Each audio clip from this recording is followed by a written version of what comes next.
Hello students. So in the previous video we have discussed about a call instruction. So what happens when call instruction is executed? So this call instruction is of two types, near call and far call. Okay. So let's see one by one. What is this near call? Near call is intra segment call. That means this call instruction, this is used to call the subprogram. You will write it as call. Let us suppose the subprogram is delay. You will write it as call delay. Okay. So here delay is the subprogram label or the name of the subprogram here. So if this call instruction is in one program, which we call it as a main program, then delay is a subprogram. So if both this main program and subprogram both are in the same code segment, then it is a near call, intra segment call, that is call within the segment. The subprogram is within the same segment where this call instruction is present, then it is the near call. So the format for this, it can be like call and 16-bit displacement. 16-bit displacement in case of direct call, direct addressing.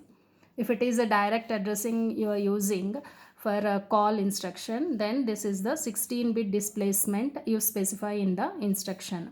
Like if you are coding manually, then you have to calculate this displacement. How you calculate this displacement? This delay program is at some location, the call instruction is at some location in the code segment, the next instruction to call. So from this particular address to the delay subprogram starting address, what is the displacement, that you have to find out and then specify this displacement in the instruction. If it is assembler you are using, you just specify the label, that is call delay. The assembler will calculate this displacement and it writes the displacement here when it codes the program, converts this to machine code. Okay, so this displacement is signed displacement. That means the most significant bit of this 16-bit displacement represents the sign, because this delay program, it can be after this call instruction, after the main program. You may have written this delay program after the main program or before the main program. So depending on that, the address of this subprogram may be greater than this address, or it can be less than this address. So signed displacement is required here. So this shows whether it is at a later address or before address. Okay, so signed address and the negative displacement will be in its 2's complement form, same as in the case of jump instructions. Okay, so this is near call using direct addressing. You can also use indirect, register indirect. That means I can say call bx. So here this means that the subprogram address, it is in bx register. The subprogram address is in bx register. So you are specifying the register. This is register indirect addressing. Register indirect addressing. So with this instruction execution, the instruction pointer contents, where is the what is the instruction pointer contents? It will be the address of the next instruction to call. The instruction pointer contents will be saved in stack for return purpose, and the bx contents will be moved to instruction pointer. That means now the instruction pointer will get a new value. What is that value? That it gets it from bx register, that is the address of the subprogram. So the execution is transferred to subprogram. Okay, so this can be indirect, memory indirect also.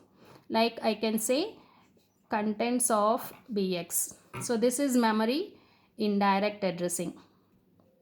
You can also write it like this.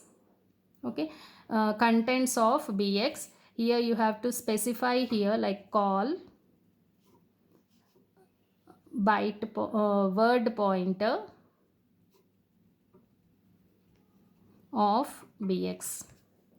This means that the address of the subprogram is in memory. Address of the subprogram is in memory. And where is that memory address? That is pointed by bx register. Let us suppose bx register is holding 0300. So in the memory at 0300 location and its next location 2 bytes from 00 and 01 location, you have the address of the subprogram. So subprogram high address and low address is in these two locations. So when this instruction is executed, IP contents will be sent to the stack for return address, and instruction pointer will be loaded with these 2 bytes. Okay, so the low byte will be loaded here and high byte will be loaded here. 16-bit address it gets to instruction pointer, so that the execution is transferred to that particular subprogram. Okay, then we have a far call. Far call is like if I specify this same example you can take, but here this main program is in one segment, in one code segment. Let us suppose the main program is in code segment 1 and this delay program is in code segment 2. This is a delay program subprogram which is there in code segment 2. So here the call is to a subprogram which is in another segment. Then you call it as a far call. Okay. So here when it is a far call, what should happen when call instruction is executed? Here we need the segment register contents also. So when a far call is executed, the instruction pointer contents as well as the code segment, the present main program is in one code segment. So the code segment contents both are sent to stack memory. Why you want these addresses? Because with the return instruction it should know the return address. It should come back to this particular location. So the address of this next instruction to call is saved in stack.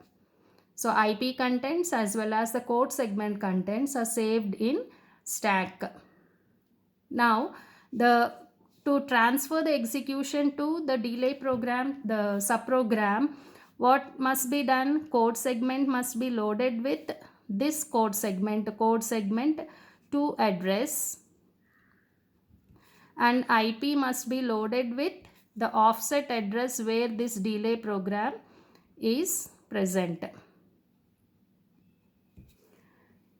Understood? Code segment must be loaded with the second code segment 2 address. That means where this subprogram is there, that code segment address, base address, it should be loaded with, and instruction pointer must be loaded with the subprogram offset address. So then only the execution will be transferred, because to reach this particular address, to generate the physical address, what the processor has to do, it should take code segment contents, add one more 0, hardwired 0, make it 20-bit address, and then add offset addresses from IP. Add IP to this contents. So to get the 20-bit physical address of this particular subprogram start address. Okay.